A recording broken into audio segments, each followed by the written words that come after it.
I'd like to introduce our speaker today, who is Professor David Ashley. For the past 10 years, Professor Ashley has been teaching market research for us here at GW, as well as at Johns Hopkins University in Baltimore.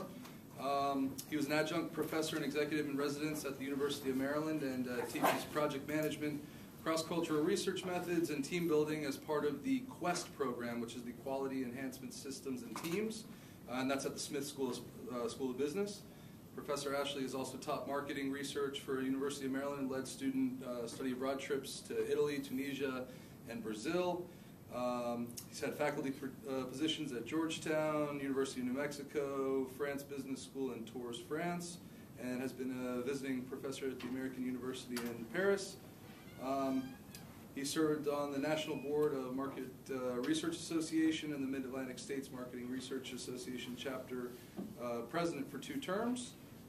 In 2009, as Board President of the Marketing Research Institute International, which is an education consortium through the University of Georgia. Professor Ashley has also been certified as the expert research level by the MRA and has been published in Quirk's Marketing Research Review. He has several other interesting and notable accolades, but notable made-up accolades. So I'm going to turn it over to Professor Ashley now to wow us about market research. Thank you very much for coming. And thank you. Sorry, I was late. My sister arrived at 4:08 at the airport. I'm get her to get home over here. So thank you for indulging me. But I figure the pizza might stall a little bit. In any event, I'm glad to be here. I understand you're doing some business plan workshop kinds of issues, correct? What kind of business plans are you interested in writing? What kind of businesses are you interested in? Rehabilitation center. I'm doing the educational mobile app. Okay. Oh, good. Okay, interesting. All right. Rehabilitation center. Rehabilitation center. Okay, great. How many of you guys have written a marketing plan or business plan? Sorry. Have you written a business plan? Before, yeah. And a marketing plan is a big piece of that.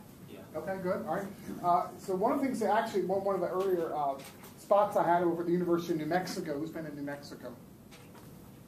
What do you think of a crazy spot? Hot. Hot. They have these bumper stickers that says New Mexico, not new, not Mexico. Which is true, right? Somehow, I guess that's why grape nuts, there's no grapes or nuts in it. But it's not like a good name, so whatever.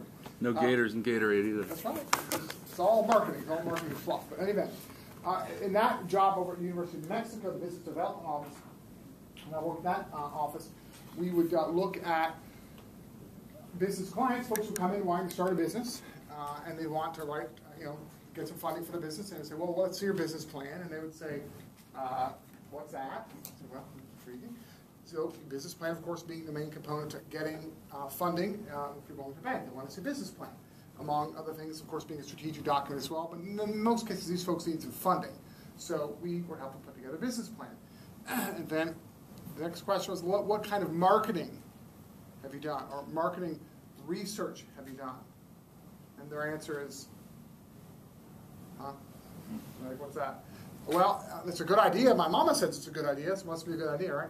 But the marketing research piece is really is a critical component to creating a decent marketing plan. This is obviously not going to go through that. This is the slides that make an email. You can look at them. But here's kind of some things I'll talk about in terms of the process of getting a marketing research plan up and running. But if you take a look at, let's look at a couple of examples here. Gerber, good old Gerber baby food. You know Gerber baby food? Successful product? Yes, no? I'm sorry, did you say you're going to give us the PowerPoint? Yes, okay. yes. Well, we've got it. They can send it to you, absolutely. Okay. And my email as well is forwarded on. Anybody wants to, have a conversation or sit down over coffee, whatever, and go over other things, I'm happy to do that. I'm on campus, fairly on or off campus sort of all the time. Let me just jump in on that. If you go to GWBizPlan.com, there's a resources tab, and we have a past presentations section where we post any slides from some of these events. Yep. So this will be found there as well. So yeah, I'm happy to meet with students when it's not about, why did I get a C? So at least, so it's happy to meet on a professional level. So please avail yourself of that. I'm around. In any event, but the Gerber baby food, Gerber baby food? What is Gerber known for? Just primarily baby food, but they have a number of other things that they sell. But when I got to college, my college roommate opened the door. You never know who you're going to have in this college. I thought, oh Lord, who am I going to have for my roommate? So I opened the cabinets. You have half side for your food and half side of his food, whatever. His side had all Gerber baby food. And I was like, oh Lord, just not the first day, freshman. But he loved Gerber baby food for whatever reason. But anyway, but Gerber baby food is a successful product. You say yes, yeah. But they've got a problem with their product. You know, they were in the United States market, one of their huge, sort of biggest market they have is the U.S. market. The problem they have in the U.S. market is what? Aging, they keep shifting the market. Yeah, there's only really a limited number of babies essentially. You know, you can't really create, you know, more babies through marketing per se. So they have a limited market. So if they have a certain percentage of the market, it's saturated. So they have to look elsewhere. Unlike some products that you might be able to change the use of the product in some way to create other uses for it that might cause them to use a product. But baby food is kind of stuck with baby food. Not really many other avenues for that. So they thought, well, what can we do? Well, we can go to markets where there are lots of babies and we don't have Gerber baby food. Like where? China. Well, they went. They do the Gerber life plan, and then they do the insurance. The commercials are on now Yep. about the life insurance and Okay. College savings. Whole gambit of things they do now, because they're trying to diversify it because they're sort of full, they're sort of maxed out in many cases in some of their markets. Well, they went into Africa and India and places, and they sold the product. Well, there are a bunch of babies in Africa and India, and babies like the product, which they do, and they thought, well, they'll like the product there, correct? They had a problem. What was the problem? Cost. Well, because remember the beloved 4 Ps? Price, product, promotion, place. Okay. Well, they had a problem with really the product piece. And the product itself, the babies like the product itself.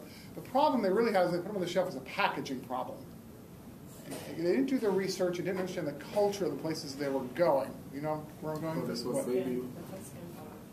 So that's skin color? Well, that's one, but even bigger picture than that. You might think you're actually eating, if it's baby food, you may think they're eating baby. Right, in some cultures in Africa and in parts of India, the mindset is what's on the package is what's in the product. That's culturally what they have, you know. So they saw a baby on the jar, and of course they knew there was not, whatever, but they were very off-put by that. Culture is, and this is kind of strange, so that created a problem. They had to change the product. Well, that was sort of a dumb mistake that a little marketing research could have found that out, but they thought, well, it's a great product, it'll sell. Well, they didn't understand it's not really the case. Same with Starbucks. Who's been to Starbucks? I had one student one time who not been ever into Starbucks. She was very proud. And never darkened the door of Starbucks. And of course, all the students were outraged. And so on break, we went on a 15-minute break and came back, and she had gotten some drink, and they made her go to Starbucks. So, in any event, but Starbucks very big in Europe now, more and more, but super big in England. And they decided, well, there are other markets we can go to, so let's go to France. Took them quite a while to get into the French market. They're not even in the Italian market. Why not? They do it by homemade No. baby food? Sorry? Is there culture that they make their own baby food? Well, I mean the coffee. You mean the coffee? Yeah. I'm sorry. Well, yeah. Well, I think like in Italy, like coffee is more an experience. Not Okay. that Starbucks doesn't try to market it as such, but it's a little more ingrained. Yes, and many of those cultures, really Italy significantly so, it's more about we have our coffee, we hang out, it's an experience. The same in France, maybe not as much so perhaps, but our mindset is, here's your coffee, here's your hat, what's your hurry? And they want to get you out next to people. It's not the sense of really sitting down a lot and really having that leisurely experience. So they had a really hard time actually when they first got into France because of that cultural reason, and they've not still in Italy because that's one of the reasons why. Dishware, Wedgwood China sold. Here you buy them typically in place settings of 4, but they sell them in Asia in 5. Why? Yes. Because 4 is what? It's an Unlucky number. So they're smart enough to know. They did a little homework and they knew that. They will put them in 5s. And rather than fight the culture, say, well, that's crazy. Why is 5 unlucky? 4 is unlucky. Well, it's tough. That's the culture. That's why a lot of hotels back in the day here didn't have a 13th floor. And people who come from other countries think we're crazy. So you're selling extra plates? yeah, right. They're right. And of course, a little bit more price, of course, naturally. They're clear cut. So, but they knew. This example, they did a little bit of homework. Okay, the potato head thing with the Pope. Now it's a fiasco. But how do you say the Pope in Spanish? Papa, but it's what? What? El Papa, right? Means the Pope. Yeah. How about La Papa? Potato. The potato, yeah. So they had somebody didn't do their homework on the wording of it, and so all the big banners when he came to, I don't remember which country it was, Spanish-speaking country, and they had what they thought when they translated in Spanish, they thought that was correct, or Italian, they thought it was correct. They said La Papa, not El Papa. So he was coming into the city saying the potatoes here. So in any event, a little bit of a fiasco, but they gave him a little bit of credit. FedEx, Federal Express, they had a problem research-wise when they went to South American countries and some Latin American countries, Central and South American countries. They had some problems with the service. Federal Express is a very successful business here. When it got to some of the Central American countries, they had some problems because of the name. They probably never thought of why would the name be a problem. Culture is a problem. They didn't do the homework on the name, and what do you think the problem with the name was? Major companies make dumb mistakes in terms of not doing research. They think that our product is wonderful, it's going to translate, and it doesn't always. Sounds like some Aztec thing. Well, federal, to them, they thought, well, it must be something to do with the government. Federales. And our governments are so slow and incompetent, I'm not going to trust them.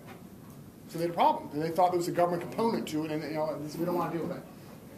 MGM Grand in Vegas. Who's been to Vegas? Been to Vegas? Did you win anything in Vegas? No. Okay. I've been a couple of times. I don't gamble. All right. Vegas is pretty cool. Who's been to MGM Grand? Okay, what did you think of it? You liked it? Well, they built the MGM Grand about 20 years ago or so. They had this was the entrance. This is the old entrance. I thought, well, this is pretty cool. It's a Wizard of Oz theme, right? So they built this phenomenal hotel. I thought, this is great. It would be wonderful for our customers. And they noticed after about a couple of years, they ultimately tore this down and repositioned the lion's head on the sides. It's not as prominent and so forth. So the question is, why would they do that? Why do you think they would renovate this hotel after literally only 2-3 years, tore that part down and moved it around? Failure of doing research. It's not attractive. Not attractive? Okay, Not well. attracting customers, or like turning them away. Turning them away, or why? Maybe the lion means something different. Cultures like. Okay. The first thing that came to me is the Chinese calendar. Yes, okay. They know that you can jump in? They know a number of their customers, they have a high percentage of folks to go to Vegas who are from Asian countries because it's close compared to coming to the East Coast from Asia. So it's a big point of entry in terms of tourists. And they said, wait a minute, we get a huge number of Asian tourists come to Vegas, we know that. And so therefore there should be a reasonably equivalent percentage in the hotels. And they were like, don't they saw the Asian customers? We don't see them in here, the numbers we should see them.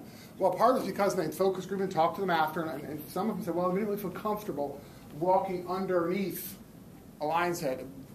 It's bad luck. And a lot of, in cross-cultural kind of marketing, of two big triggers, animals are triggers, and what's the other big trigger? Color. Yeah, and there's a big issue, and color is a big issue. And you need, Chinese. sorry? In Chinese culture, where you position things, where you face, east, west, Okay. feng shui, that whole Yes. So that's another issue, right? You might not think anything of that, but hey, you got to go first. You remember your marketing orientation versus product orientation. The marketing orientation is where you learn what the customer actually wants, and then you design it that way, as opposed to producing and pushing on the customer. So you've got that was a problem there. Last couple here, Disney World in Paris. Who's been to Disney World Paris? Oh, how was it here? It's a small world of French. Interesting, huh? Well, they changed it. I guess we used to be Euro Disney, right? What is it now? Disneyland Paris. What do we call it? Change the name. Try to attract people more of a cachet. They had a problem with, of course, the locals in the area fought it. The French fought it. They didn't want. Thought it was what? Too American. You can't have Mickey Mouse here. It's an outrage, but So they had problems, and they've had a number of problems when they first opened up, and it's doing much better. Orange, you know what Orange is in Europe? What's Orange? Company.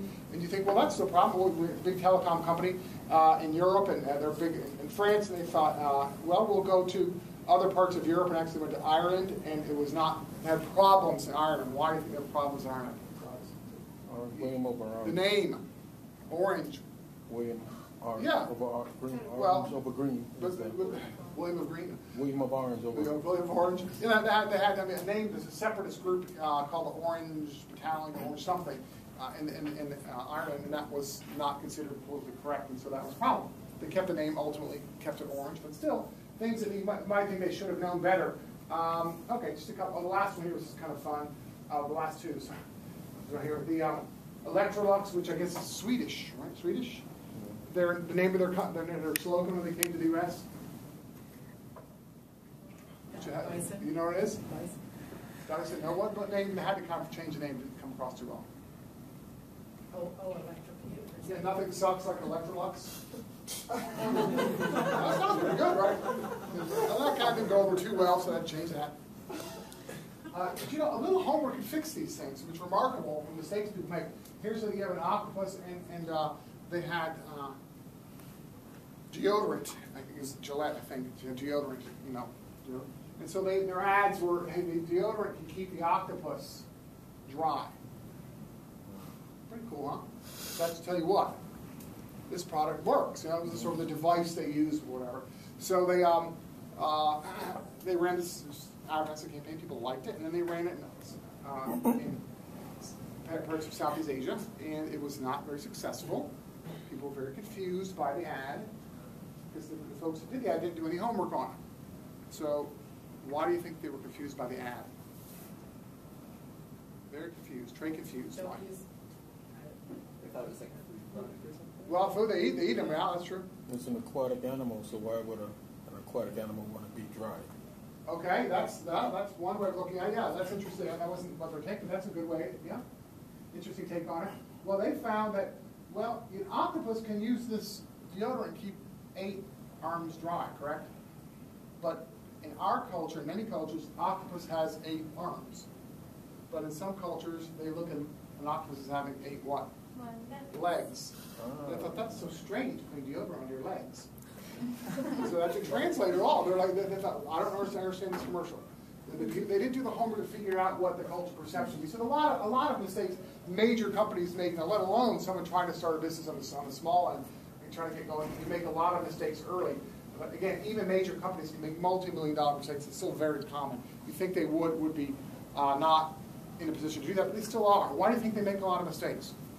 Companies, what are the research failures? Why are they making mistakes? You come with your own perspective on things. Okay? Yeah? Because they rush the market. They rush the market. We've got to get out there before somebody else. So we'll launch it. We don't want to be perfect. We'll fix them. We get out there and find them. They work. Absolutely. What else? You might assume that regardless of what the ad campaign is, that if it's a good product, they'll come to accept it anyway, regardless of the market. Okay, the market, ultimately the market will surface and people will like the product. Sure, that might be the case. You might think, well, it's just going to cost too much dirt money. I've got to do survey, focus group, interviews, secondary data, all this rigmarole is in 6 months. Let's just launch a product and figure it out. We like it, seems to work. So a lot of times they make mistakes because they don't want to spend the money on trying to fix it or determine what's the appropriate avenue. Or they might just not think that they really need to. They think that we can figure it out, it's good enough, it'll work. Not necessarily a good approach to take. Just some common things that are in market research. Brand loyalty studies are huge, brand awareness, customer satisfaction. A lot of times they'll try to determine what customer satisfaction is based on survey kind of work. Or we have something called customer engagement. What's the difference between satisfaction and engagement? This is the latest trend. Customer satisfaction and engagement. Satisfaction is just enjoying the product and being satisfied with it. All right. And engagement is actually developing a relationship and going back and Okay. maybe using them on social media. Okay, I might be satisfied with the product if I'm asked. Yeah, I'm happy enough with it, I'll use it. But I'm not engaged enough to actually be an advocate for it, in essence, and to be someone who will go out and say, yeah, this is a great product, you should try this. So the engagement is really where you have more sort of emotional investment in it as opposed to just simply being happy. It's like folks who might be satisfied with their job, but not necessarily really actively engaged in the work in terms of getting involved in activities and so forth. They're happy enough, but not really enough to really be proactive about their behavior. So customer satisfaction and engagement has become a big thing. Opposition research or competitor analysis, that's big. Folks who want to go into business really need to understand that we need to know what competition is doing. And don't assume that you're going to be better just because you think you're going to be better. And when you're writing up a business plan with a marketing section to it, the marketing plan is a huge part of the business plan. You're writing that up, and you've got the competitor analysis piece. What kinds of things do you want to put in there? Let's say you're opening up a new Mexican restaurant, and you're going to do competitor analysis. So what are the kinds of things are you going to look for? What kinds of research things are you going to look for? Other what? Yeah, okay, other Mexican, yeah. Direct competitor, which would be other Mexican restaurants. What about indirect competitors? Other restaurants in the area. You could other restaurants in the area in general, right? Okay, what else? So what are the kinds of things you can say about your competitor? Price. Yeah. I got sick when I ate there. Yeah. Price, okay. Or their target audience. Or how Okay. they differentiate. Okay. Yeah, I'm going to resilient business plans, maybe not gazillion, but a number. When folks do competitor analysis and they write things in there, their food isn't that fresh, or the people aren't nice there, or the service is bad. Those are really qualitative, but also sort of judgmental. You want to steer clear of those. It's really not really what you want to get involved in. You want to stick to more tangible, quantitative kinds of things. This is the average price of the entrees. This is how many things they offer. This is the hours of operation. This is the average staff ratio to employees or whatnot. So you establish your customers. So you want to stick to really more quantitative or tangible things as opposed to sort of what your opinion or attitude is about them, because it gets to be a little prejudicial when you start adding too much judgment to it. Customer perceptions, product usage, we talk about things like how often people use a product or what they use it for. And when you had Welch's, Welch's grape jelly. How many more people buy grape jelly? How do you get them to buy more grape jelly? You have to buy more? Yeah, because we've already, this is a market for grape jelly, and it's kind of up here, and we really can't get more people to buy grape jelly. How can we get more people to buy grape jelly? We've got to find places to use it beyond peanut butter and jelly. Okay, come up with another use for something that people might not have thought of. Come up with recipes. Yeah, recipe stuff. Yeah, something else. Like for example, you guys like meatballs? Like, I need these wonderful meatballs, and I get the meatballs, at Costco.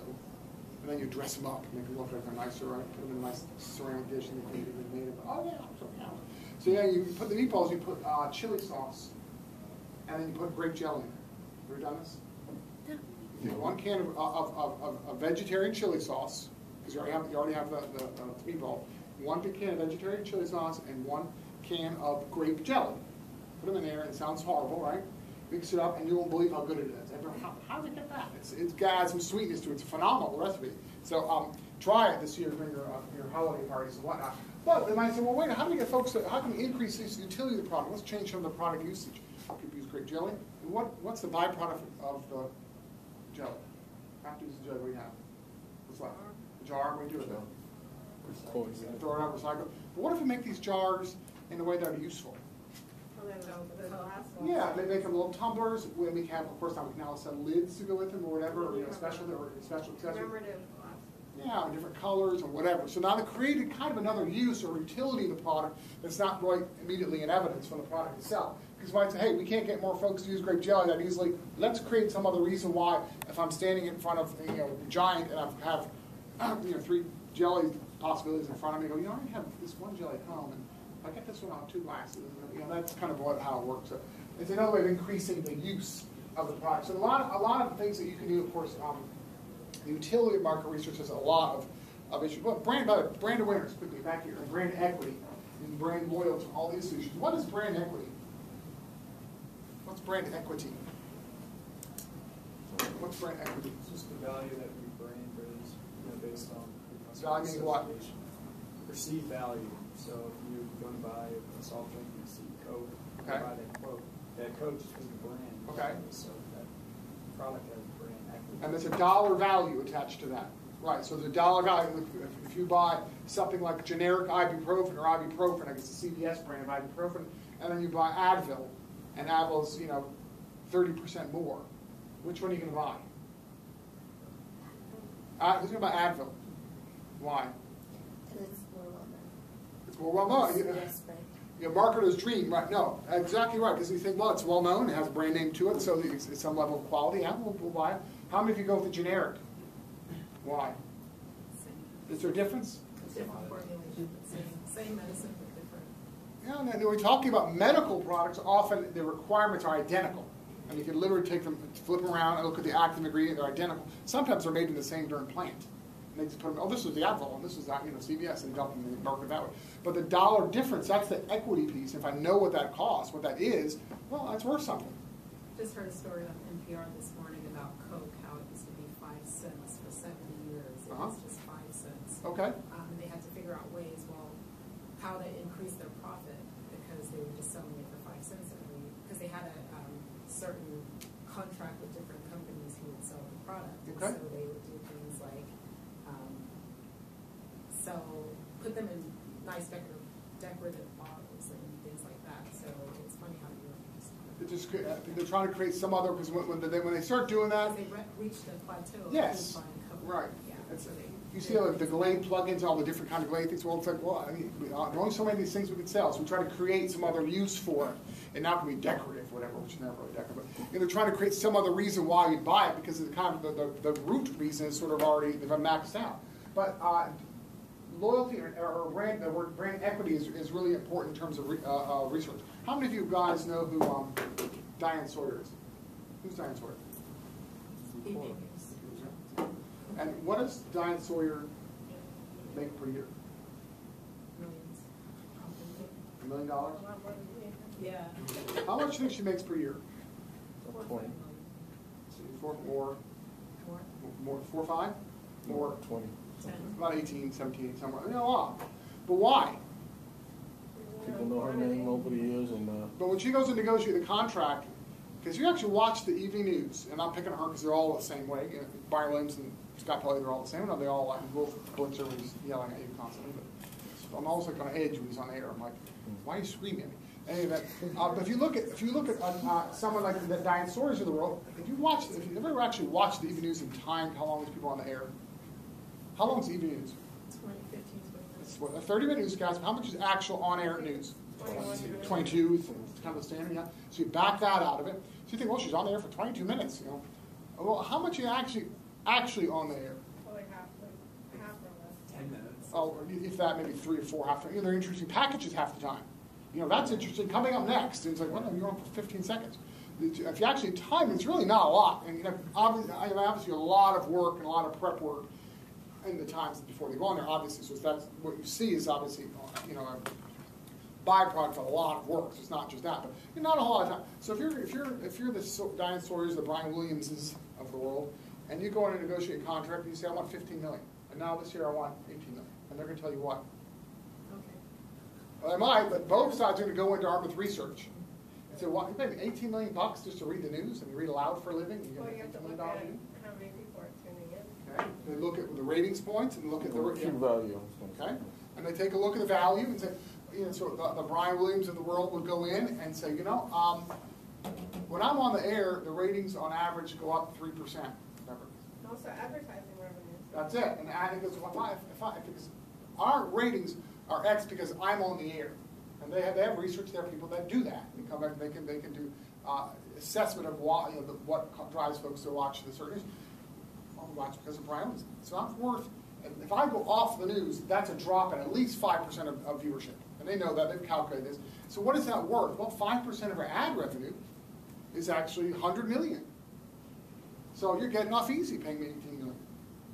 But if I don't have the homework or research behind me, just go in there and ask for money, not going to work. But conversely, they might have the numbers go, actually, your numbers in the last year are actually slipping, 0.5% every week. So actually, you're worth less, so you better take what you can get. So they go in there and do the research, but it's in essence a brand loyalty or a loyalty kind of calculation. Brand loyalty, in this case, being viewers, if you will, and building in the equity piece of that. A lot of different applications. A lot of folks use it. Businesses, meaning us, if you want to start a business, if you will, use it. Typically in an arena of competitor analysis or getting into the market kind of work. Governments are very big on using all kinds of research. Universities get a lot of grant money to do all sorts of marketing research, and nonprofit organizations too. They're tough because they don't want to spend the money often because it's costly to do research. But a lot of different folks conduct it, and you're presumably in this realm here. Governments spend a lot of money on research. If you talk about in the United States government, you look at things like the Bureau of Labor Statistics and the Census and the economic development groups spend a tremendous amount of money doing research on the economic conditions of the country, where things are headed. There's a lot of work that goes into that. It's not just customer sat surveys, which might be something more in the business arena, like customer satisfaction. How do I get into the marketplace? What should my price, product, promotion, place, marketing mix of my product be? That's all really more business kinds of research as opposed to governments. Nonprofits do a lot in terms of membership issues and trying to raise capital for their mission. And universities often get a lot of grant money to study sometimes things that might not be necessarily, immediately applicable to business, but things that might be of interest. We want to find out what's going on in such and such, what's going on in the African rainforest or something, or Brazilian rainforest. So you get $1 million grant to study some particular aspect of that. So a lot of times universities get monies for those kinds of projects, sort of more grant type monies. Well, getting into the research piece of it, two sort of umbrella issues. The secondary data piece and the primary data piece. Typically, you would start with some kind of secondary data. And the thing about market research is, in our own lives, we do this. So if you're going to, someone says, okay, you get to interview the senator from, Montana. So who the heck is that? So I'm going to do that. But you have to interview this person tomorrow. What are you going to do? You're going to walk in the interview and start talking? No, you're going to do a background. No, you're going to, of course, do background and secondary data, do some homework on it, and try to learn. So when you go into the interview, it's not just here's some questions, answer the questions. It's more of a conversation. It's not just here's what we come up with. So secondary, a lot of sources. These are mostly external kinds of sources of secondary data. There are what they call internal sources. For example, the university here, if they want to pull student rates of graduation or what parts of the country they come from or those kinds of data, that will be internal secondary data to the university pulling its own information. Sales records for businesses, all that will be internal. Customer service kind of data will be really internal to an organization. External will be what you guys are typically doing. Of course, the internet is a major source. Journals and books, magazines, newspapers, and TV, radio, these are sort of main sources. But when you look at these sources, what's the best source? What are the good and bad sources? Or what are the pros and cons, I guess I should say, of the sources? Journals are like, okay, what's the plus side of journals? Peer reviewed, generally higher level quality, yes. Some disadvantages to journals. Sorry? Often paid for, certainly. What else? Okay, there's a time horizon problem. Okay, if you've got the research you're reading is typically it might have taken a year to get into that journal, sir. What else? Dated. Well, yeah, data, time lag. But you also might read it and think what? What the heck are they saying? Doesn't make any sense. It might be very sort of academically written in a way that's not fully applicable to what you're trying to do. So you have some of that problems. The journal, they are very good, but there are some limitations there. Books are fine as well, but of course you've got the issue of the timepiece and whether or not they're biased in terms of who wrote the book. Journals are a little less perhaps biased in the sense that they're usually more, peer reviewed, so they're typically not one person trying to publish a book. It's a little bit different. So journals are useful. Internet, of course, is great, except you've got to manage the quality of the data. My friend emailed me. He says he just was reading something on there's a radio quiz. Caller number 5, whatever. If they get what's the only country that the radio DJ was Wikipediaing this apparently to figure this information out? What's the only country that starts with an A that doesn't also end with an A? Like Australia starts with an A, ends with an A. Albania, nonetheless. So there's only Wikipedia, according to this source, said, well, there's only one country that starts with an A and does not end with an A. And my friend, she emailed me and said, do you know what it is? Don't look it up. So the answer is? Azerbaijan. Sorry? Azerbaijan? Well, yeah, I said Afghanistan. She says, yes, that's what they said. And then I emailed back and said, Azerbaijan might not be happy. So the sources, you've got to question the sources. But it can be good. So and you have to understand what the quality levels. So you're actually looking at secondary data. Some of the things you need to look at are issues of relevance, whether or not the data you've chosen is actually relevant to what you're doing. The issue of completeness. I mean, how many of you guys have watched a movie trailer and gone to the movie and thought, mind their own duty. Or why? Well, they changed it around, or some things they completely delete, they compress the storyline. This movie looks really cool. You get there, it's like, it's not so cool. Well, if that doesn't tell the complete story. The snippet does not tell the complete story. One of the problems with secondary data is you're going to take pieces of other people's data and use it as yours, citing it, of course, but using it as a backdrop for your data, but it's not always going to be fully representative of what that was said. So if you, for example, you've seen these before where they get some clown who's in trouble with the law, whatever, some political figure, and they're trying to interview who would be the next big get. Who would Barbara Walters salivate again? John Edwards, maybe? Imagine that first interview. Right. Sorry? Trace. Yeah, that's the next one, yeah. So, boy, if they get one of these folks, if you've seen these interviews, and they'll show it's Friday night at 9 or whatever, and they'll show Barbara Walters sitting there doing her thing, right? Behind Vaseline in the lens or whatever. But in any event, I think it's rich. So, bless her heart. Do you know how old she is now? Maybe close to 80. She's still good. She's still pretty good. But so that she gets the interview of the century kind of thing, and they build it up or whatever. And so they show previews. And what are the previews? They show you, and she's asking something very earnestly, and they show some outrageous statement that he says. And they wait to see the explosive. They build it up, of course. Yeah, and it's cliffhanger. So I'm going to watch that. This is going to be good. Did he really say that? I can't believe he said that. So you watch the interview, and you think, what? Did he say it? Yeah, they didn't make it up. That's a different question, yeah. Yeah, you think, well, wait a minute, based on what she asked him and what he said before and what he said after, it's not so outrageous. So the context is not going to tell the complete story, just like these political ads that you might have seen a few of them floating around. Yeah, so-and-so, the president said this, or yes, Mitt Romney said that, but in the context of what they were saying, maybe it really wasn't as bad as it's being portrayed. So completeness is a huge problem with secondary data because you're typically going to pull other people's data, that's the notion of secondary data, and you're going to use it in some foundational format for your project. But you look at things like journal articles, which are going to be complicated. You're probably not going to read the whole journal article summarized. You're going to do what? Come on. You're going to know what? You're going to know the abstract, right? You've probably never seen the source article, right? There's that's good enough. So you read the abstract, and from the abstract you pull stuff. Well, now you're 2 steps removed from the source, so each time it loses a little bit of credibility. So you have to be careful, and you don't want to be in a position of citing some secondary data that is critical to what you're doing, and you're up in front of a group presenting it, and somebody raises their hand and says, what? That's not really right. Yeah, I know what article you're talking about. That's really not what it means. That's why I read. It's not what it means. Secondary data can really get in trouble if you don't have really good secondary data and it's not vetted correctly. You have to be able to tell the complete story. So I was watching one time, bless his heart, this race in New Mexico, back in New Mexico, first congressional race between a woman and a man. Neither was in office at the time, and it was one of those ridiculous,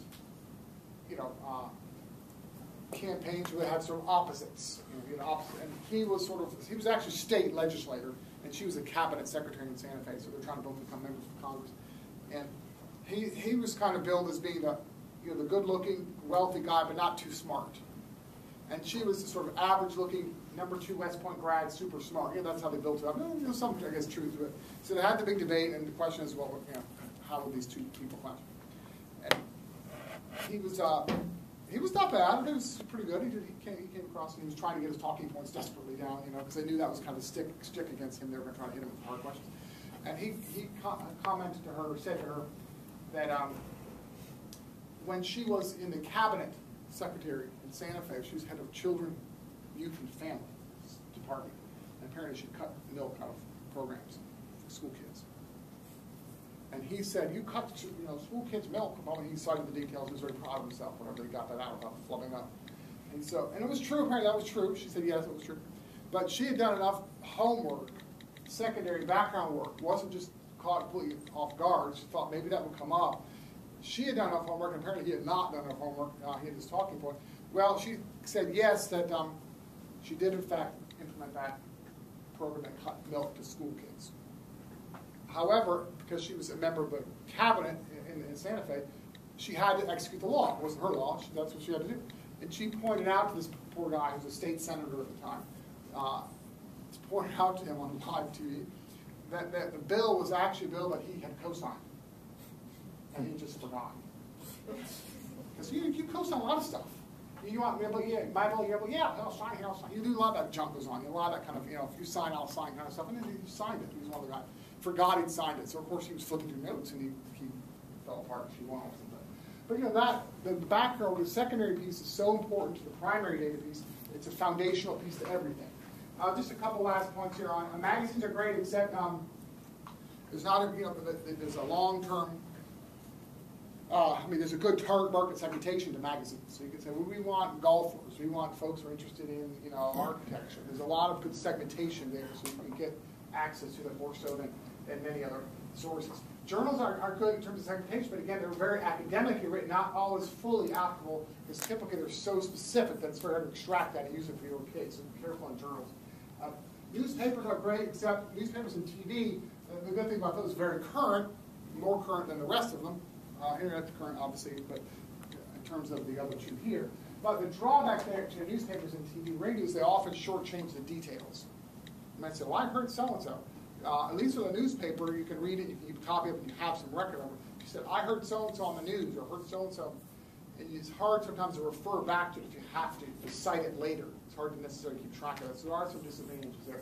But the totality of the secondary data becomes a foundational piece for the primary data, and then that can be split into qualitative and quantitative. So secondary data is important. So primary data, here are some major methods of primary data that you would typically do, some progression of these. So if you're going to do something like a survey, you don't just run in and start asking questions. You do typically a lot of background work before you ask a lot of questions. I have my students do surveys, and they spend time preparing the questions, and we send the questions out. I ask them to do questions, seem good. Oh, it seemed fine to me. But when they actually execute it, they get them back. What do you think happens? I have no idea people would not understand that question. Or why did 30% didn't understand the scale correctly? Or people just refuse to answer that question, I don't understand, and whatnot. So the questions that you might think would be simple are not simple often. And let alone a complex kind of questionnaire, you have to know the questions ahead of time, test them rigorously ahead of time. If I want to ask something like, we did one on small business administration, and the question for business owners, it was a survey to business owners, they had received business loans from the agency. The question was, what is the gender of business owner? And so I came on board at the SBA to do some of the work on the survey, and they gave me the survey. My first question to them was, did you send us out already? And they said, yes. So, thanks, we got all those problems, and a lot of problems with it was written, was a nightmare. But in any event, so we sent out. Well, that seemed harmless enough. Well, we got it back and gender, the business owner, and what are the possible choices?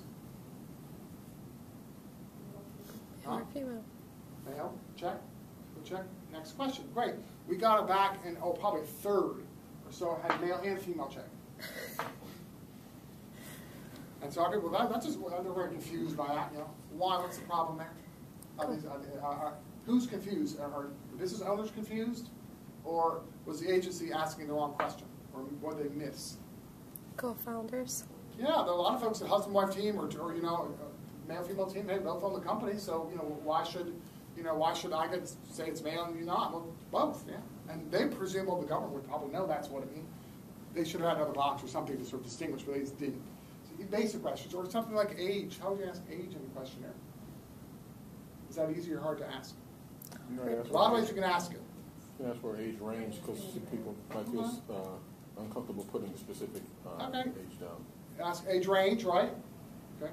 So when you ask the undergrad kids, usually ask older folks, people would say ranges. You ask these kids who are like 20, they all say, just put the number down. They don't care. Say, as you get older, of course, you don't want to do that necessarily. So we say, well, we put the range down. Well, put the range down, and that's great, but you get less specific data, maybe more accurate. But if you ask them put their ages, fill in the blank, they might not answer at all. So you have some no response. So questions that are simple, ostensibly, are often not. If you're talking about actually packing in 30 or 40 detailed questions, it takes a lot of work. So to build up to this point here, you would start with, of course, the secondary background work to understand what we should start looking at when we get into questionnaire. So we do a lot of background work and get a lot of qualitative and quantitative data. and we go into, from the secondary, then we typically go into something like an interview first, which is now primary data because it's right to the customer, right to the person of interest. So I go right to business owners, and I ask them, well, what do you want to see in the association? Let's say I'm doing a survey for the Chamber of Commerce. So we've done a lot of background work, and we interview folks. What do you want to see in the membership for the Chamber? What would make you want to become a member of the Chamber? So we ask you, get information from you. But you want to go in there with information from secondary data. So you come in as an informed person. You're not just asking them in an interview a bunch of questions. Anybody come up with a bunch of questions? Don't you need to know enough to do what? Questions are easy. Asking questions is not that hard. What's the hard part? Getting good data. Getting the data, and what else? Asking the right ones, and then analyze it. But after, so you give me an answer. You ask me a question. You give me an answer. What? People lie. Sorry. People lie in surveys. So Okay. So yeah. So they might not be truthful. But if you ask a question and you give me an answer, I need to know enough about your story to ask a smart follow-up question. Just asking a question is not enough. I mean, unless the question isn't that great. But if I ask a follow-up question, so if you're trying to get really good information from somebody and ask a question and you go, well, they don't know that, I'm not going to want to give you anything. I'm just going to give you platitudes and you'll be fine, you won't know the difference. But I go, boy, that person knows. You might remember Tim Russert, who passed away a few years ago. Remember this reporter? He was a master. It's like these people he interviewed, it's like they're so dumb, it's like they never see his show. It's like you not watch the show one time to know that if he asks you something like, did you sign such and such, that he's got it. I mean, but anyway, so they still fall for that. But he was really one of the best at really doing the follow-ups. He would do so much background work, he would know that, wait a minute, back in 1985, you were blah, blah, blah. How does that fit into what you're saying? Oh, I already knew that. So the background work is so important when you go into the interview process, so you have a little bit more ammunition, particularly in the give and take. It's not just you're sitting there asking a bunch of questions. You can email them questions. It's a conversation that you're going to get really beyond. The questions you're asking is just the front from the beginning of the conversation. You really want to know what's behind all those issues. So interviews are interesting because you can do a couple of different approaches. When an interview, you can do more of a laddering approach, what they call, where we're building up to the more complicated questions. Or you can hit them over the head with the hard stuff up front and hope for the best. What's better? Yeah, like if they interview Petraeus, what's the question? What's the first question going to be? What were you thinking? Well, it could be that. That's kind of an adversarial approach, which a lot of them do. But he may shut down for the rest of the interview. Right. I go, okay, I might go, this is adversarial. If I can get past this first question without looking too bad on camera, the rest of it I'm on my guard and I'll just, whatever. That's one approach. Sometimes they'll do it where you get the scene of the crime. That's one approach. Or you can do the more, sort of laddering approach, which is, what do you think a laddering approach is? You can ask a question so you can ask a series of follow-up questions behind it. Yeah, I'm asking you, what do you think of this media circus around you? Or how's it affect your family? You build them up. And then you get them into slightly more complicated kinds of questions, and then you see how the reaction. And the beauty of that is you can see how their attitude shifts based on when you shift into a more serious mode. So you kind of start more affably. I'm not adversarial. I'm here to make it sympathetic, and then you of course transfer a little bit and shift a bit, make it a little more difficult. There's a good interview back to Walter. Walter's bless her heart when she was interviewing what's his name, Gaddafi. Remember that guy? They never think they're going to come for it. I don't understand that. But he didn't do any research, obviously. What happens to these leaders? But she interviewed him. There was a question of a baby factory, food factory, that he said was for baby food. But the U.S. government claimed it was chemicals they were producing, not baby food. So she got the interview that everybody was trying to get. Why do you think he went to her for an interview? Everybody was trying to get him on this. Why didn't he agree to be interviewed by her? So her as somebody that would be sympathetic to his case and more likely to get through the interview intact. Okay, well, or not as sympathetic, but he would think if I get through, what? Well, if I can knock her off the rest of or if I get through a Barbara Walsh interview, I mean, okay. I'm pretty credible. I'm not going through some softball local guy who just, I'm going to the top kind of, level. If I survive this interview, I'll have some credibility.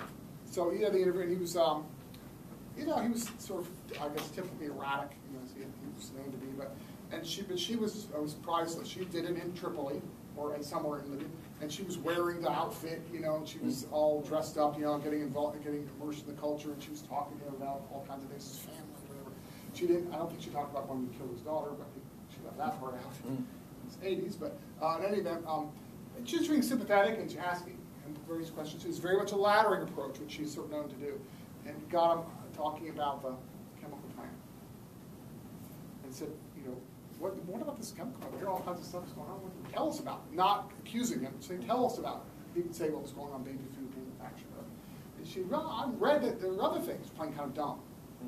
You know, what about this article? What about these reports? Who, you know, what do you think of those guys who said those things? Well, are they wrong or what's going on? And no, of course it's all lies. It's all just baby food. And she said, sounds like a fascinating operation. We'd like to see it sometimes. How about today? And she tells us how you're doing it. And she said, well, you can see it. You can come see it. Come see it. And she says, we can come see it. Oh, yes. Can we bring the cameras? That was an interview transfer in the series. And he said suddenly, no. But the interview problem, the laddering was the building up piece is very important in terms of interviews to getting difficult information, certainly controversial information. Interviews are big. Qualitative often in nature, primary data. Qualitative primary focus groups where you then go into, you have secondary data, a lot of background work, you refine some of that in interviews, and in the interview process you go, you know, we're going to do a focus group. What do we need to ask these people in a focus group? You really build from one step to the next step to the next step. So from the secondary data, you go into interviews and you talk about to experts, because the interview folks are people you target. They're not a random selection of folks. Just like focus groups are targeted people. They're not random. Survey should be random. So I go into an interview process and say, we found this in secondary data. What do you think of it? Is it right? Is it wrong? We're going to go into interviews, into focus groups. What issues should we talk about?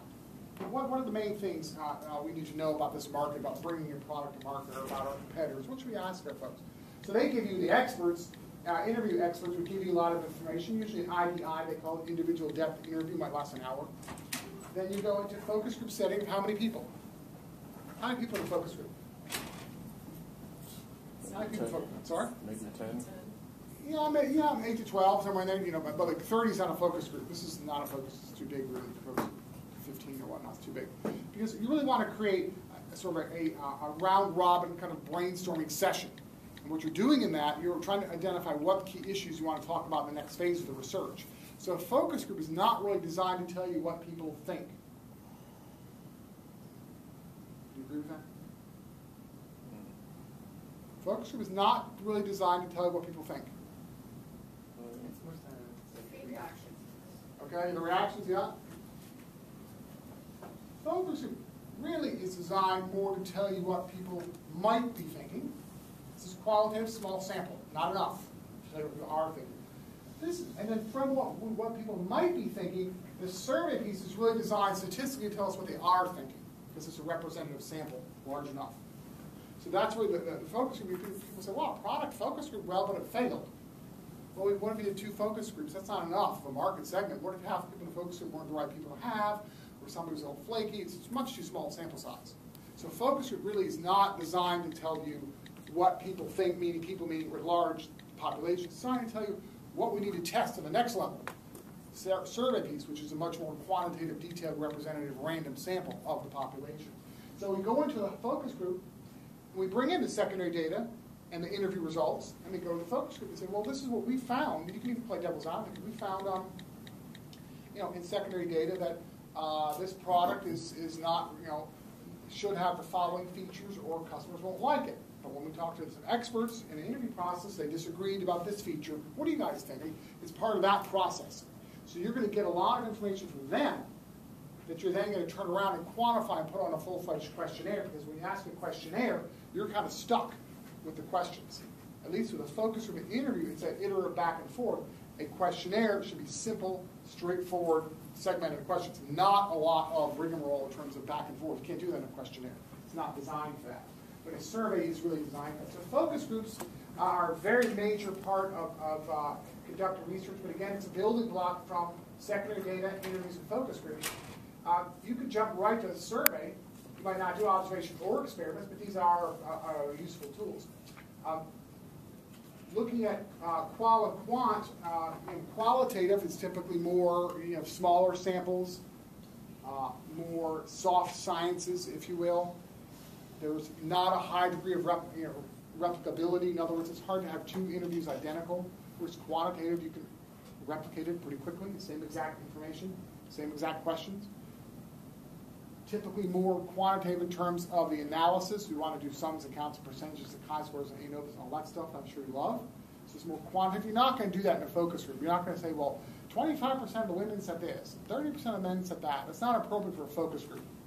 Focus group is more, men generally said this, and women generally were not happy about that. That's the more sort of qualitative observations that you're going to try to refine on a questionnaire. So you might also ask them, in a focus group setting, we want to ask people about race or ethnicity or political beliefs. How should we ask it in a way that you will answer it? We're thinking about asking like this. What do you think? Oh, no, don't ask like that. Or you might say, what's the vernacular people are using nowadays about XYZ issue? Oh, this is what people use. This is the kind of words they use. We'll make sure those are the appropriate words on the questionnaire. So the questionnaire piece is a build-up from the focus group, much more quantitative set of structured questions, of course, that you send out based on the background data that you've got. On the IDI, again, the interview, you will see the term IDI, individual depth interviews. So that's a typical common term. Remember, those folks, 30 minutes to an hour, those folks are targeted people to be interviewed, just like focus groups. Targeted people to be interviewed, but not a random subsection of people. You want to make sure. We want to talk about people who use Clorox bleach. We make sure we can find people who use it. If we randomly grab people, there's no guarantee they use it. So you want to make sure that there are a targeted set of people for the interviews and for the focus groups. A couple of sources here. Focus group. You can actually Google focus group videos and see clips of them. You often can't see the whole video because it's often proprietary, but you can see sections of it and see what the focus group might be. Usually lasts a couple of hours, and you go in there with a moderator guide, timed sections. We're going to talk about behavior for 20 minutes. We're going to talk about attitudes about the product for 20 minutes. We're going to talk about perceptions of our competition for 15 minutes. You time these sections, and you work through the sections. So by the time you leave the focus group, you have some sense of what we talked about, not just what we talked for a couple of hours, I have no idea.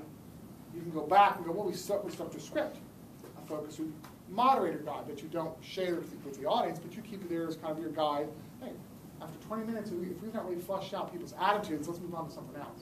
So the moderator guide is very useful tool to keep you relatively on track as to where you want to be with the focus group. You don't just go into groups and start talking. Okay, just like you don't send the basketball players in without a game plan, right? Sometimes it seems like they do, but go in there, start playing. But they have some kind of game plan, and based on the reaction of the game, they might adjust it. Based on the reaction of the focus group members, they might adjust the moderator guide. But it's your kind of guide going into the session. You would typically videotape and audio tape it, and let them know ahead of time, of course, that's being done, and they sign a waiver to do that.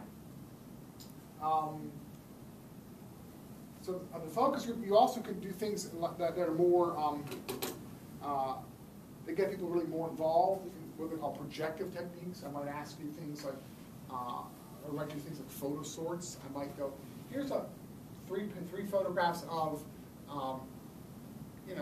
a product in a certain setting. Put them in order that you think is the most appealing to least appealing. And each of you individually sort them, and we collect them, and we go through them and go, nobody put this one first. Why not?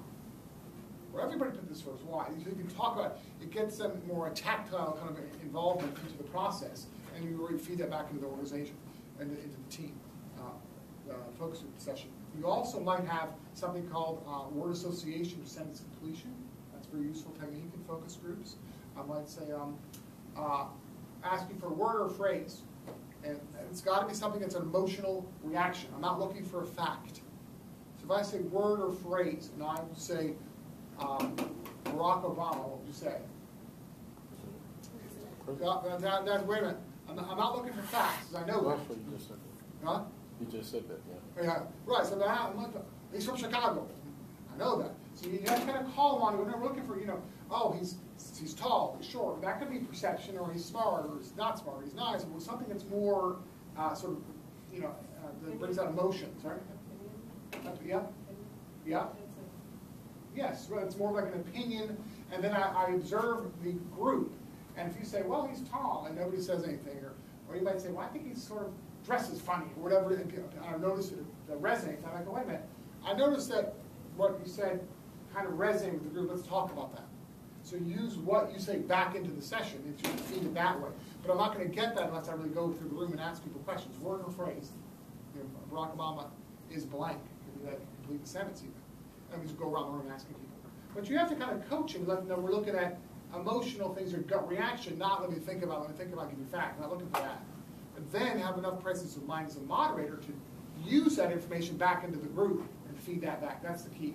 So you're only moderating these focus groups, a very powerful tool in marketing research, but again, you only can do a good job at it if you come into it already having done secondary data, probably some interviews, and you go into the focus group as a fairly knowledgeable person about the issues at hand. You're not just saying, let's talk about your attitudes about vacation preferences. So tell us where you want to go on vacation and why. And have you guys talk. I have to have enough information as a moderator to really draw you out and bring things to the table that really help the discussion. But again, you need to have some idea of what you want to get out of it, because out of the focus group come really the questions that are going to go in on the questionnaire, which is the more quantitative piece. Other things, observation research, which is a primary data collection method, which is very useful. We've all done it. Let's be honest. I mean, you're going to Starbucks and you're waiting for your friend and they're late, so what are you going to do? You have too much time on your hands, what are you going to do? People watch. Yeah, people watch. What kind of observations? Flattering, I presume. Always a big word. All kinds. It might be literally mechanical or quantitative observations. Like I noticed the line seems to have this many people in it in a period of time a day. Or it might be more. I noticed people seem agitated, or I noticed people seem not. You can be more qualitative observations. But observation research is very useful, and you have a number of methods that are used, like mechanical observations, quantitative things like traffic counters, the perpetual inventory system at grocery stores, the scanners. It's all observation. But it's mechanical because it's quantitative. Anyone here who's done the lie detector test? No, what's a lie detector? What would you tell me if it did? They hook you up to all manner of stuff, and they're measuring everything. Sweat. They're measuring heart rate. Measuring dilation. All the rest of it. That's mechanical observation. They're making some conclusion based on your physiological changes, based on whether or not you're being truthful or not. So the mechanical observation is very useful.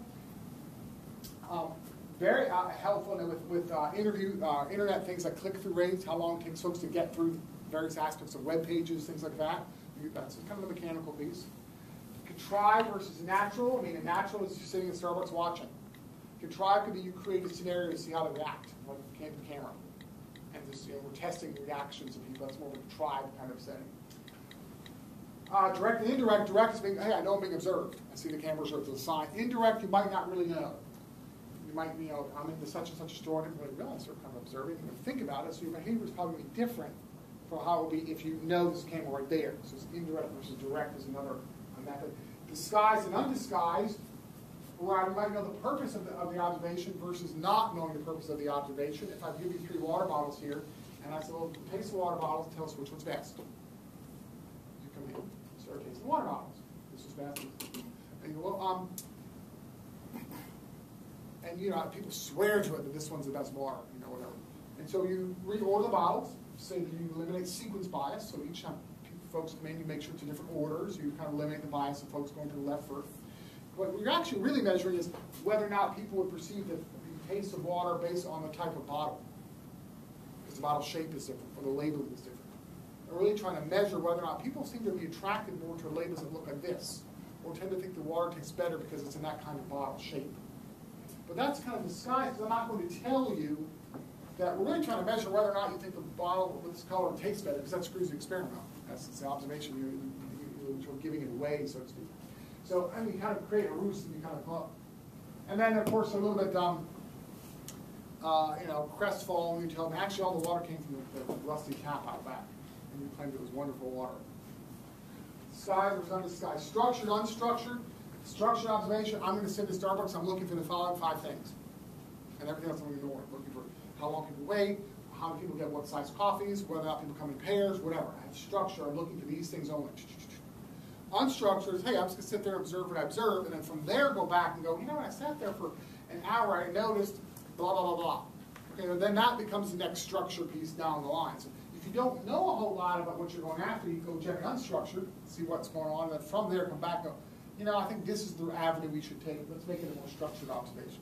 observation is a very useful, often qualitative, sometimes quantitative tool in understanding what's going on directly from a primary research standpoint, directly with the customer. So if you've done something like interview and focus group, you might find out things in the observation you want to look for based on what you've learned from the interviews and focus groups. Yeah, people in the interviews and focus groups, people tell us they're not willing to wait more than 5 minutes for, they won't get in line for more than X people in line. That's what they tell us. So we're going to actually observe. We don't want to actually say that, but really they'll wait longer. Or maybe they won't wait as long as they say. So you can often look at an observation. You can often verify the things you found in interviews and focus groups as being true or not true. So it's a very good tool in that sense. So it's useful to build on these steps. Experiments, primary data collection.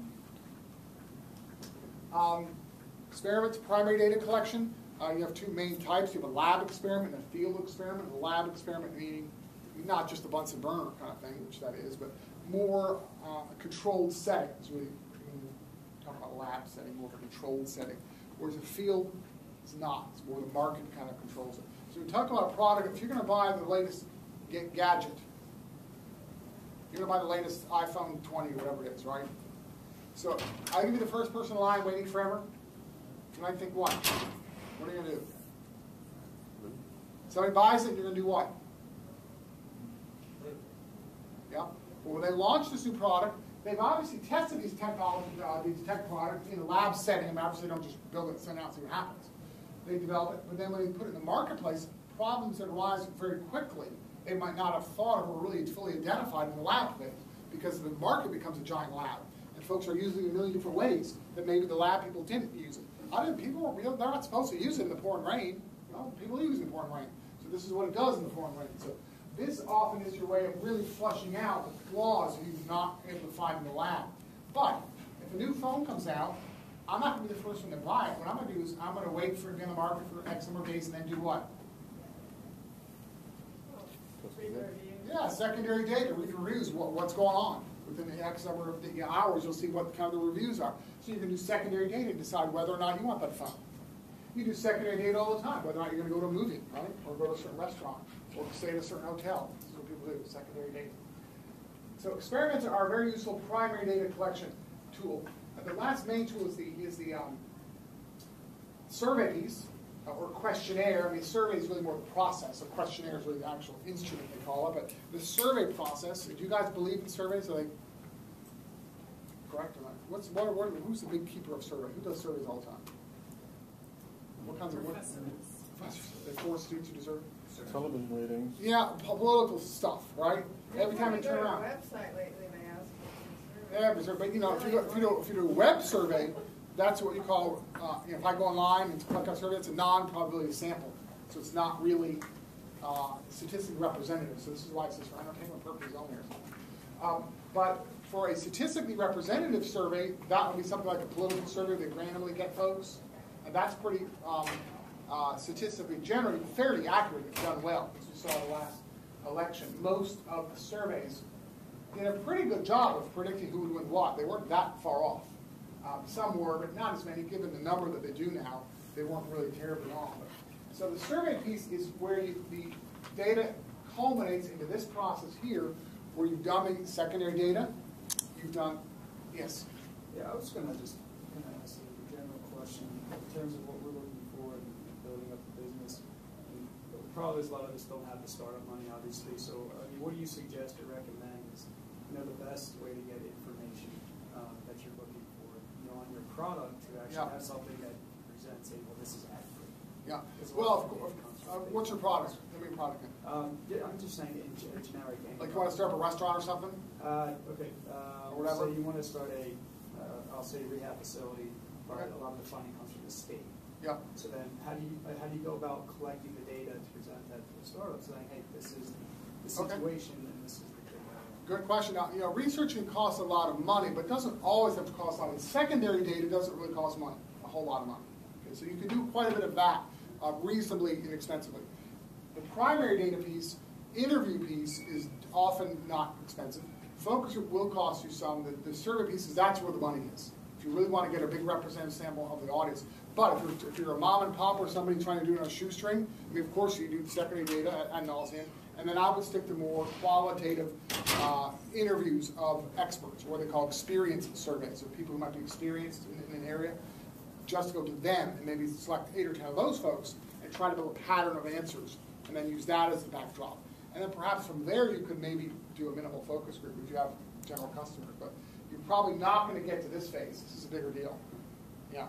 But you can do a lot. I mean, I used to work with a lot of folks who work in restaurants, and they do. I mean, observation's huge. I mean, go to the Italian restaurant down the street if you want to open up an Italian restaurant. Observe, see what kind of hours they're open, what kind of customers. You know, you can do a lot. It's amazing how much you can pick up just from that work. But what about a product that's new, like how Facebook came out, and really there's nothing like Facebook. Right. Like everybody still sticks to Facebook. How do you get the audience to stick with your product when others are coming up behind it? Like Well, I mean, if you've got brand loyalty, brand equity, that only lasts you so long. That's going to start, that's going to start to dwindle. So the question is a competitor worth switching or not? And if you're a Facebook and you're assuming that that people are not going to switch because you have a lot of brand equity, remember, if you take like a scale of 1 to 10, are you happy? Everybody says a 10, yes, I'm happy with Facebook, so I'm not going to switch.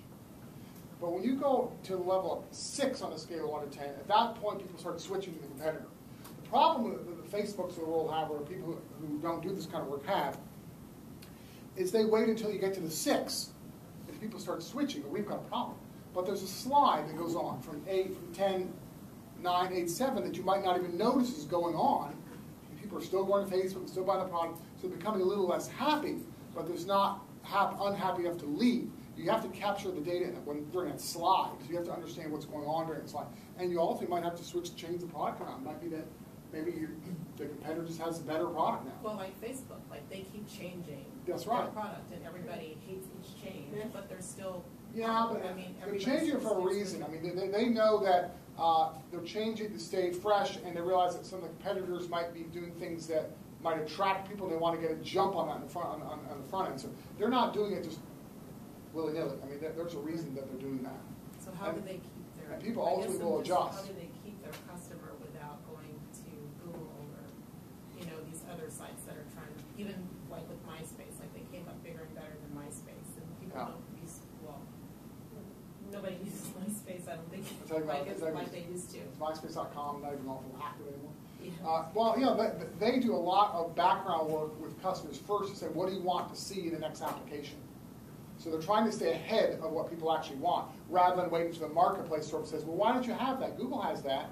They try to stay ahead of it by figuring out through the focus group process, often, what is it you want to see the next application, next iteration. So they're always doing focus groups. They're always doing interviews. They're always doing. Oh, yeah. Because particularly things that are heavy user kinds of issues like Facebook, they do that all the time. Like this, when they do the rollout, and they would test that to death before they roll it out. A lot of folks don't like it because it's just different, not necessarily because it's fundamentally worse. Once you kind of used to it, you might be better. Just like if you have Microsoft Excel or something, or PowerPoint, and they come up with the newest version, they've got it, they move everything around, they can't stand it anymore. But they know that the functionality is ultimately better. And once you get past that initial, it's new, you will not want to go back. And they sort of know that's the case. And they know they want to be ahead of it, rather than have folks go, well, I'm not crazy about what Facebook's doing. Let me start leaving because I'm looking at the competitor. They have to stay ahead of that, otherwise they're going to look for the competitor. And they can't avoid that because trying to get them back is going to be very, very hard. So the last little piece here on the survey piece, I won't go through the stats, but the survey ultimately really is going to tell you, again, statistically what people actually think. So this is usually the final step in a major research kind of process, is do something quantitative to understand what people actually think. Not what they say, but what they actually do. So the survey piece, nowadays you can use SurveyMonkey or Google Docs, or there's a free survey online, or quicksurvey.com. There's a number of online ones. You can create small little surveys of 8, 10, 15 questions very easily, and in most cases free or very minimally. So you can actually, a small business person now can capture a lot of data they couldn't capture before, just by virtue of having the technology. So folks who get like client lists, you get folks to sign up, get them on the survey. and then they can build that. And of course, they can refer what they call snowball sampling, refer another person in, and you build a database that way. So the survey piece is much, much more accessible now than it ever used to be. It used to be that only people who had a lot of money could do it, but now that's not true. If you want to do a random survey like ABC News or CNN or Gallup or whatever, that's still a heavy lift, because remember, when they do surveys, they're saying 1,000 people represent everybody, and that's not easy to do. When you do surveys, mostly it's going to be qualitative kind of observations that, hey, 80% like the product the way it is or wanted us to change the color to blue. That might not necessarily replicate to the entire population, but hey, it's a huge percentage. Maybe it tells us something that we need to look into. So you're doing surveys might not fully be quantitative and representative of the population, but you can often get a lot of information that is useful. But using something like computer-assisted telephone interviews, which is the typical random samples that CNN and all those folks do, that's just hard and complicated and expensive. And they spend a lot more time doing the callbacks than they do on the actual surveys. They do a lot more time. They want 1,000 people to represent 100 million. It takes a lot of time to find the right 1,000 people. It's not that easy.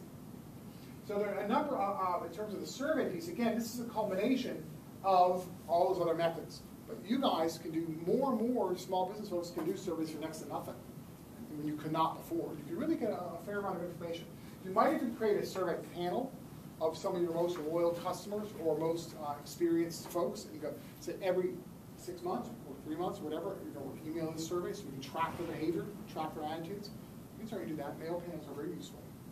How do you survey a population that you're trying to market that doesn't have the education or doesn't have the access to things like computers so they can do the surveys? Yeah, if you want to interview folks or survey folks who don't have a computer, you have to be old-fashioned. Literally, just walk up to them. And people, they still do a lot of those.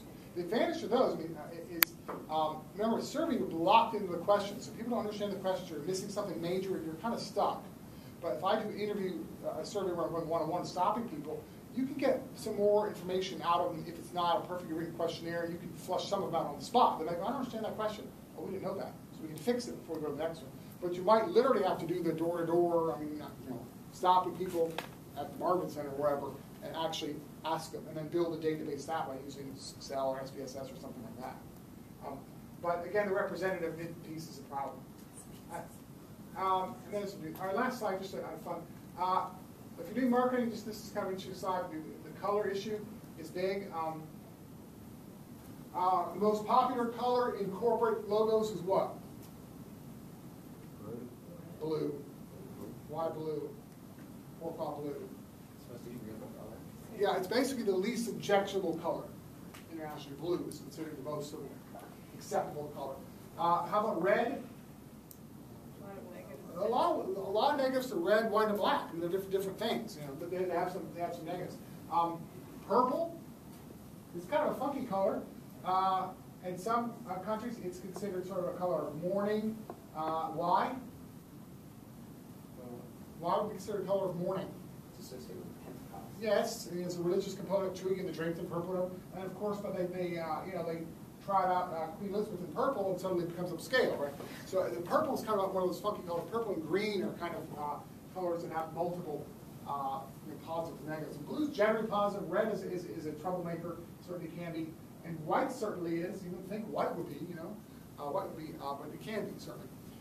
So the color is interesting, the impact of color. So it was kind of fun is to take a look at logos, corporate logos worldwide, and see, particularly if you're trying to be a global brand, to see what kinds of colors they use and why.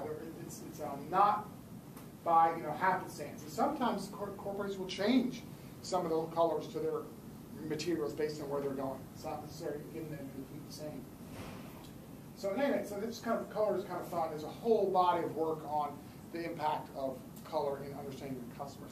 So the bottom line with research is you've got to do the full, to really understand the market, you've got to really do the full gambit to the extent that you can. If you can do the sort of piece, that's great. But you really need to blend. Ultimate victory in market research is a quantitative and qualitative blend of primary and secondary. If you have a mix, you're really insulated from making a lot of mistakes that folks in our first slide made. A lot of times they just simply do it, or they didn't do it really well, and they didn't really fully understand the marketplace that they were up against. So those are some issues in market research. I'm happy to entertain any questions or talk to you guys or have an email exchange or whatever. I don't have my email up there, but it's just dashley@gw.edu here. So I'm happy to have a conversation with you guys if you like, and sit down and whatnot, or look at any business or marketing plans that you have and give you some feedback on the marketing research section that you've got. I'm happy to do that. So please avail yourself of that. dashley@gw.edu. And you guys will post the slides? Yes, we'll put the slides on the business plan competition website. And if you want to personally get it, just shoot me an email. You all know I pester you with emails all the time, so just reply back and I'll send it over. Yeah. Well, let's think. Thank you so much for having me. Yeah, sorry, it's hard again. Apologies for running late. Pizza having helped in slightly. Thank you guys. Thanks. Yes, sir.